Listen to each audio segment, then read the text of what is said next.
Alright, what is up you guys? I am James from James's Reptiles. You are currently looking at my computer. We are going to be looking at MorphMarket today, and if you saw the thumbnail or the title of the video, you'll know that we're going to be talking about selling ball pythons today. And this really applies to any animal. You can use the same techniques, just you really need to think about the market, and you'll know what I mean when I explain it in a little bit. But we're going to be talking about wow factor, and there's two different ways we can look at this. Now, before we jump into that, I do want to point something out that a lot of people don't know. So, Morph Market, back in the day, and I remember I even used it before Morph Market was as big as it is now. We used fauna classifieds or king snake classifieds if you're really, really old. Fauna classifieds was awesome and it was great and it got the job done. And they never, ever, ever updated it, which is where Morph Market comes in. Morph Market is extremely user friendly and just way better in every way. But there are a couple small things that you can't find extremely easy. And just talking to a lot of people I know locally, there's one specific feature that I think would help very many people, and they don't even know it exists. So I'm going to go. No, that's not what I wanted. I'm going to go to browse by category, ball pythons. Let's say you're a ball python breeder or you'd like to start breeding, and you're looking to purchase a higher end animal. There's no shows coming up near you because of COVID. You're not going to go to a pet shop and get it because they don't know what they have and they're overpriced. But you see lots of sellers on Morph Market have, you can find adult ball pythons, adult females, cooler morphs at better prices. And maybe you don't want to have shipping. Maybe you can't take days off work. No one can pick it up for you. You're nervous about shipping, which shouldn't be the case, but I get it. The first time is nerve wracking. Maybe you just don't even want to pay shipping. That's where this awesome feature comes in. So I clicked on ball pythons. You can click on any animal category, and it'll bring you to a page similar to this where you see all the genes and stuff. But here at the top, right underneath ball pythons, you'll see stores. Let's click stores. So here we are. These are all the stores that sell ball pythons. And you're thinking, well, cool, what does that have to do with not shipping ball pythons?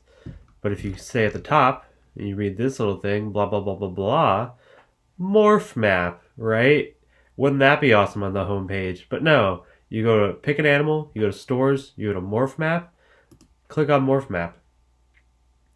Now, my location is probably not going to be updated, but this is a map of all the snake and reptile breeders in your area. So let's zoom in, and we're going to zoom in my area just to show you guys how awesome this is. So this is the Sacramento area, San Francisco. I'm somewhere right here right now. In fact, that might be me. Yep. Oh no, that's Jason Amos. That's Jason Amos. Yeah. So let's look at this map. Let's zoom in a little bit. So I should be right here, right next to Jason Amos. This is Jason Amos. I should be right here. I haven't updated my thing, which is why I'm currently somewhere right here. This one? Short balls. Actually, that's my friend Derek. Short balls. That's funny. I don't know exactly where my guy is, but I'm somewhere right here. Or maybe it doesn't show me because I'm me. Maybe that makes sense. But let's say you live in the Sacramento area and you want to buy a ball python. Let's say your parents won't drive you, but you live in the city. Here's literally 5 snake breeders in the city.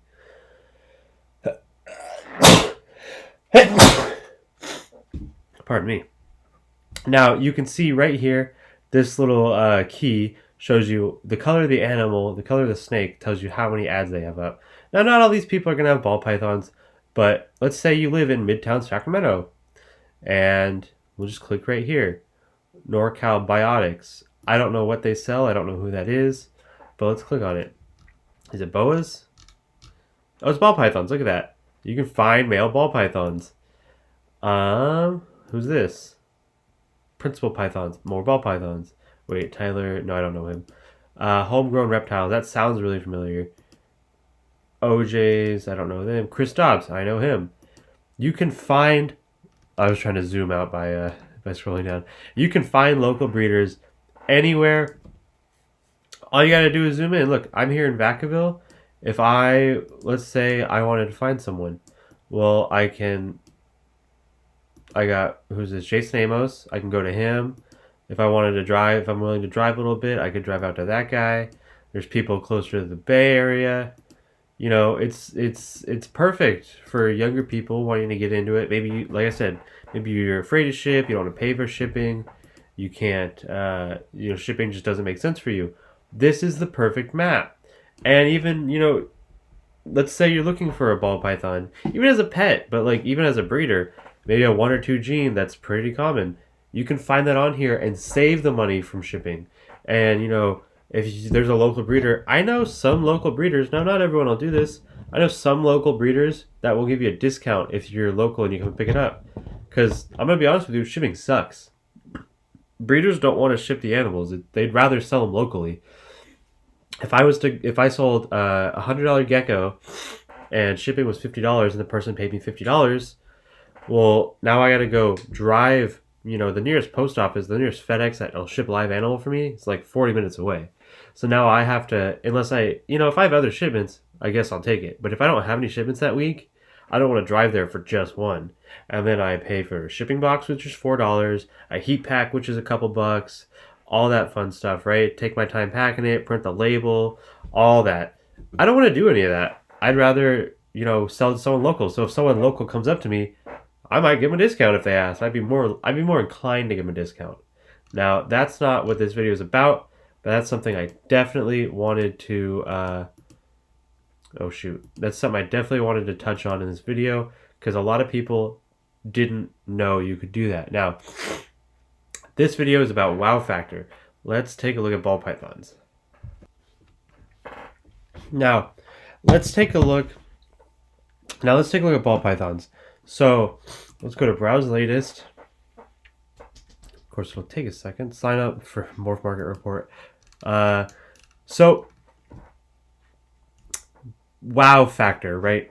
What do I mean by that? Well, I actually mean two things. There's one really obvious one, and it reflects back to what I like to call, and I've heard this from, when I work with fish, they call it the grandma test. There's Aquarium Co-op, that's who it is. Corey from Aquarium Co-op says this. He calls it the grandma test. This is about snakes. You can have a snake, and he describes it with shrimp. You can have a snake that's got way more genes and is way more valuable on the market, that is in the pet shop, and you have it for $10,000. Let's say that's a great price. And you can have a snake, let's say it's a pied. You can have a pied in there for $400. Which is way overpriced for a pied, in my opinion. I would never pay that. I wouldn't pay more than $250. That's just me. But your grandma goes in there, and the pied is just phenomenal. She would buy that for you for Christmas for $400 easy. She looks at a $10,000 snake that's up for $10,000 and is maybe worth $20, and she goes, "Who would ever buy that? That's disgusting, right?" Why would she pay that much? That snake is ugly. It looks like a normal. But maybe it's, Orange Dream, double het, something, super rare, right?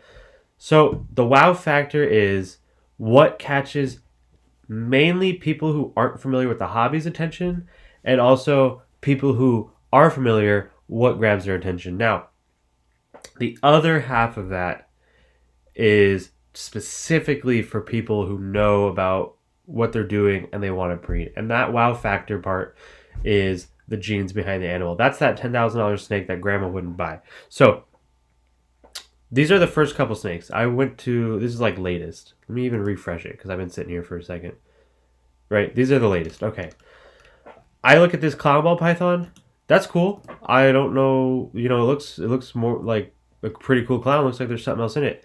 Why would I pay $2,250 for I guess an adult female clown, huh? That's probably why. But I don't know.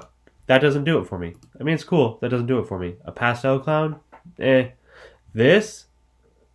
This is literally, and I get that it's a male. That's not really the point I'm making here. It's literally a fifth the price, and I would pick that snake. Even if they're the same price, I would pick that snake. Even if this snake was also $2,500, I would pick that snake. A champagne banana het pied, because it looks like a visual pied because it's just champagne. That's the wow factor. I see this bright yellow snake. Wow. This pastel, stupid example, but I wouldn't buy that. It looks like a normal. Basically, anything that looks normal or browned out or dull, it could have a million genes in it and be a breeding powerhouse.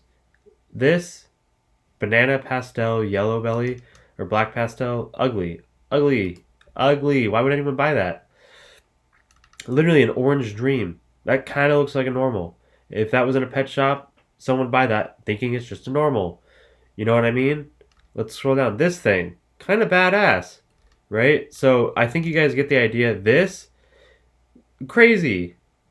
But this $900 one, kind of looks like a normal. That's the wow factor, you guys. If you're at a reptile show, and there's reptile shows that mostly breeders go to, or people who are willing to spend a lot of money on a pet snake because maybe they want to breed it in the future, but they just want one they want. And there's other shows, and the Sacramento show is a great example of this. The Sacramento show mainly sells dry goods. Those big distributors, Triple L, all those people that bring the dry goods, sell the most. People who bring the high-end animals don't sell at that show because people want wow factor. In the big city, the big reptile city that Sacramento is, there's a lot of reptile people there. They're cheap and they want wow factor. So stuff like that Sterling B here is a wow factor. People would buy that for $300 super fast. And this pastel Enchi het clown, that would be awesome. Enchi clown pastels, those are really hot right now. It's more expensive and more people would go to buy this. Now, let's look at the flip side. You have people who want to breed. There's stuff that looks like normals that is really worth a lot more.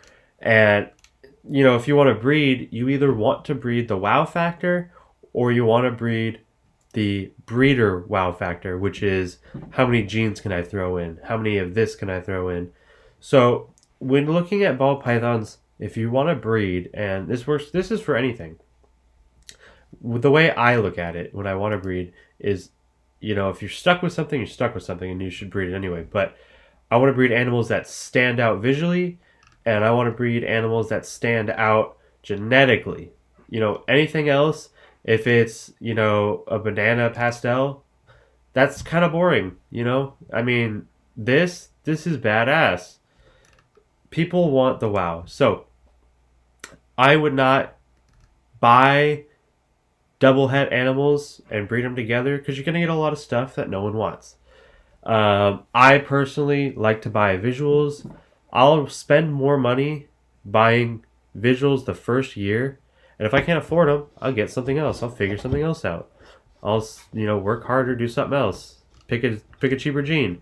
But I would rather produce all visuals the first year and spend more than produce hets and sell the hets for so cheap because the wow factor's not there and no one wants to buy them.